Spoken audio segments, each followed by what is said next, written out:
ये तो जानते हैं सब, राम सिया बिन सूनी थी अयोध्या, पर ये ना जाने कोई कि बिन लक्ष्मण अधूरी थी उर्मिला। नमस्ते, मैं तरंग, मैं वंशिका लेकर आए हैं आपके लिए अपना एक्सक्लूसिव प्रोग्राम 7 रंग प्यार के। फरवरी के प्यार के मौसम के तीसरे दिन टेडी डे पर हम लेके आए हैं आपके लिए एक ऐसी कहानी जिसका सबसे महत्वपूर्ण हिस्सा था इंतजार। 14 वर्ष का इंतजार और तब एक दूसरे को देखने का। अक्सर प्यार की जब बात की जाती है तो राम सिया का तो नाम लिया ही जाता है, और क्यों ना लिया जाए। रानी सीता ने सब त्याग दिया अपने पति के साथ वनवास जाने के लिए, और राजा राम ने लड़े अपनी पत्नी को बचाने के लिए। लेकिन इसके साथ साथ एक और कहानी है जो मशहूर है, पर लोग इसके बारे में जानते नहीं है या उन्हें पता नहीं है। एक ऐसी कहानी जो इंतजार के स्तंभ पे खड़ी थी, लक्ष्मण और देवी उर्मिला की कहानी। जहाँ वीर लक्ष्मण प्रभु राम के छोटे भाई थे, वहीं देवी उर्मिला माता सीता की छोटी बहन थी। शादी के बाद ही अपने कर्तव्य का पालन करते हुए लक्ष्मण जी भी अपने बड़े भाई और भाभी के साथ 14 वर्ष के वनवास पर निकल जाते हैं। हालांकि उर्मिला भी उनके साथ जाना चाहती थी, लेकिन लक्ष्मण जी ने उन्हें मना कर दिया और कहा वृद्ध माता पिता की देखभाल करना उनका कर्तव्य है। देवी उर्मिला कर्तव्य की अहमियत को समझते हुए और अपने पति के फैसले को समझती है और शांतिपूर्ण रूप से उन्हें वनवास के लिए विदा करती है। देवी उर्मिला के प्रेम को विनम्रता और समर्पण का उदाहरण भी माना जाता है। आइए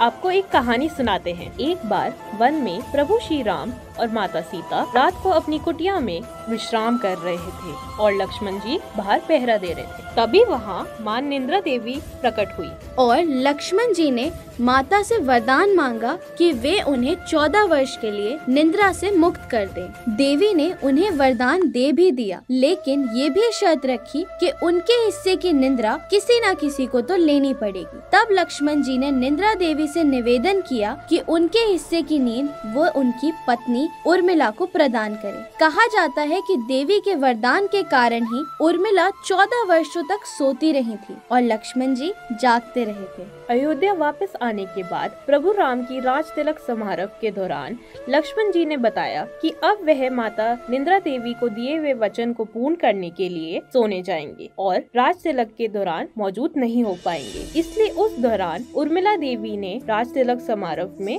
अपने पति की जगह वह रस्म देखी थी। किसी भी स्त्री के लिए विवाह और उसका पति पूर्ण होने की निशानी होती है। दुनिया की कोई भी पत्नी अपने पति से दूर नहीं रह सकती और शादी के बाद का समय नवविवाहित जोड़े के लिए एक दूसरे को जानने का समय होता है। कठिन से कठिन समय में भी लक्ष्मण और उर्मिला का प्रेम कभी कम नहीं हुआ। आज के समय में भी लक्ष्मण जी और देवी उर्मिला की कहानी एक उदाहरण है उन प्रेमियों के लिए जो दूर होकर भी एक दूसरे के करीब है। वो प्रेम ही क्या जहाँ सब्र का इम्तिहान न हो, वो रिश्ता ही क्या जिसमें विश्वास न हो। तो अब हम मिलेंगे आपसे प्यार के चौथे रंग के साथ रेडियो भारती पर, तो सुनना ना भूलें।